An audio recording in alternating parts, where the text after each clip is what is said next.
Presencia Universitaria, la entrevista. Un punto de encuentro para el análisis y la reflexión.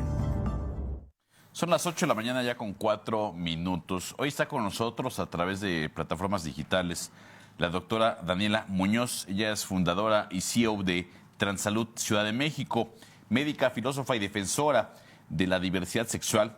Hoy nos acompaña justo en la reflexión, hoy 17 de mayo, que es la conmemoración del Día Internacional contra la Homofobia, Transfobia y la Bifobia. Doctora, ¿cómo está? Muy buenos días. Gracias por su tiempo y su apertura para con el público de Presencia Universitaria.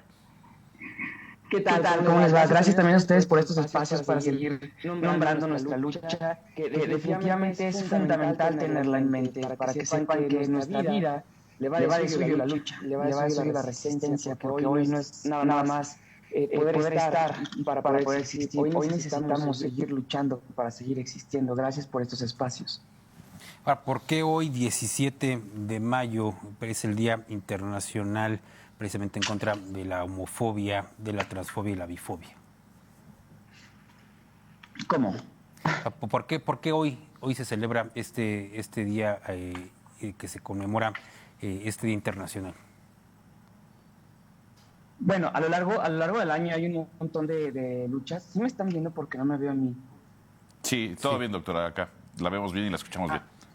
Ok, lo que pasa es que el 17 de mayo, en el 1990, cuando nací, justamente, la Asamblea General de la Organización Mundial de la Salud, hasta ese momento, fíjense, hasta hace 30 y tantos años, 33 años, se les ocurrió quitar de la lista de la clasificación de enfermedades a la homosexualidad.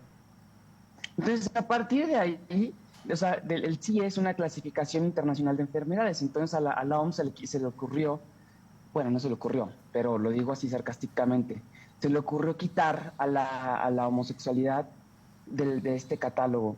De hecho, la transexualidad se quitó de este catálogo hasta hace mucho después. De hecho, fue 1 o 2 años antes de pandemia, imagínense. O sea, 1 o 2 años antes de pandemia, las personas trans éramos todavía una enfermedad en este catálogo. Entonces, a partir de esta fecha, 17 de mayo de 1990, la Asamblea General de la OMS decidió despatologizar la homosexualidad. Ahora, doctora, de acuerdo con la Comisión Nacional de los Derechos Humanos, las personas homosexuales, bisexuales, transgénero o intersexuales son víctimas en nuestro país de acoso, tortura, detenciones arbitrarias e incluso de asesinato. Hay todavía países en el que el ser homosexual sigue siendo un delito. ¿Cómo nos encontramos en México en estos momentos, en el 2023, en cuanto justamente combatir la homofobia, la transfobia? ¿Cuáles son los avances, si es que se han reportado avances en los últimos años? Es muy interesante la pregunta porque en materia legal y jurídica, realmente, al menos la Ciudad de México, sí resulta ser una suerte de oasis, ¿no?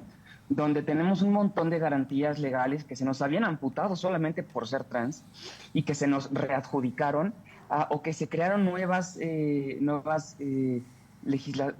leyes para protegernos, etcétera, etcétera, etcétera, o para proteger, por ejemplo, otras corporalidades como las personas en capacidad de gestar, que ahora cualquier persona en capacidad de gestar puede abortar, como los chicos trans y las personas trans masculinas, porque antes en la legislación decía nada más mujeres pueden abortar, ¿no? Entonces, en materia legal vamos de maravilla, o sea, realmente somos un oasis. Sin embargo, eso no garantiza nada. Aquí viene una gran trampa jurídica.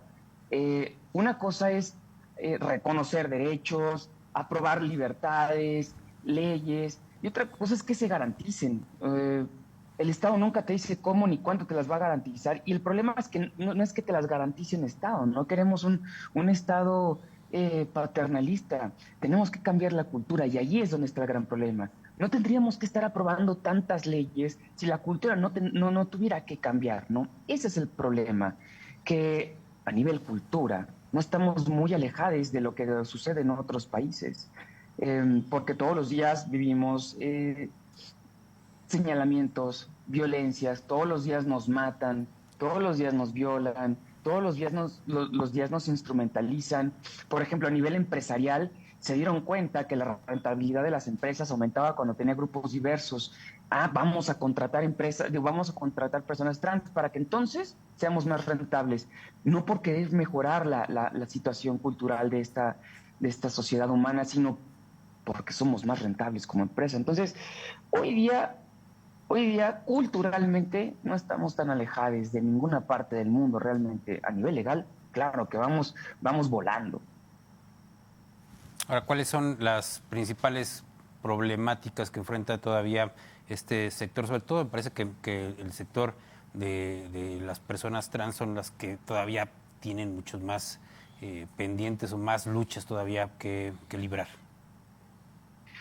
De hecho, es una gran reflexión la que se hace con esta pregunta, porque nosotros las personas trans ya no tenemos que luchar. Desde que existimos en un mundo colonizado, postcolombino, hemos tenido que luchar por nuestra existencia. Ya no tenemos que luchar más. Nosotros ya no tendríamos que seguir luchando. Es la cultura cis heteronormativa, porque una cosa es la cis heteronormada y otra cosa es la cis heteronormativa, la que debería dejar de estar vapuleando nuestra existencia.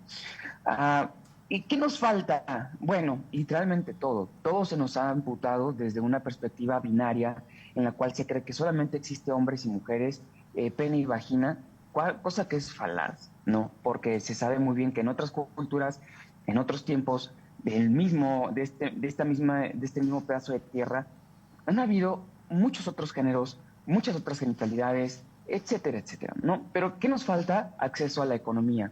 Es una gran escalera de intersecciones, de desigualdades y de opresiones. Acceso a la educación, acceso al trabajo, acceso a la economía, acceso a la vivienda, acceso a una seguridad alimentaria. ¿Por qué no tenemos eso? Realmente no lo tenemos. Yo el día de hoy veo, por ejemplo, con mis más de 1,300 pacientes en mi clínica, que la gran mayoría me dice: doctora, ya ahorré 3 meses para una consulta con usted de 280 pesos. ¿Cómo es posible que una persona tenga que ahorrar 3 meses de su vida para 1 hora de mi vida? Aunque sea una consulta ultra económica porque son costos filantrópicos. ¿Por qué? Cuando suceden esas desigualdades que duelen, es que lo estamos haciendo muy mal y que están faltando un montón de cosas. Claro, ¿por qué? Porque como somos trans no tenemos acceso a una educación con paz.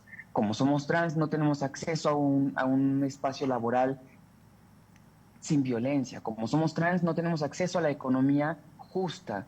Entonces, ¿qué nos falta? Respondiéndoles todo, porque hoy no podemos vivir como una persona cis heteronormada, y hasta que no podamos hacerlo, hasta que fíjate, el reconocimiento de nuestros derechos sea costumbre y el respeto de nuestra igualdad justamente sea también costumbre, no vamos a dejar de luchar. Justo eso, me parece que hacia allá va encaminada la lucha, para que exista un momento, un día determinado en que no tenga que haber este distingo entre personas trans, personas homosexuales. Me parece que es un largo camino, pero diría la canción, doctora, se hace camino al andar. Pues sí, literalmente vamos tallando camino, y esto es lo más importante, que no, yo le diría a mi comunidad que no se olvide de esto.